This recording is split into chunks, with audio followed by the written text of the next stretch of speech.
ब्रह्ममुरारिसुरार्चितलिङ्गं निर्मलभासितशोभितलिङ्गम्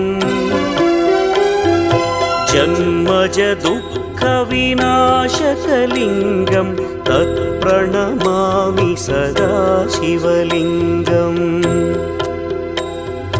देवमुनिप्रवरार्चितलिङ्गं कामदहन करुणाकरलिङ्गम्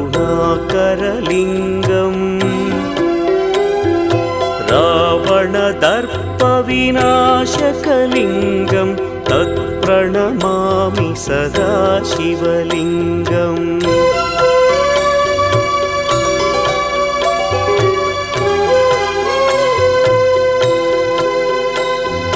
सर्वसुगन्धसुलेपितलिङ्गं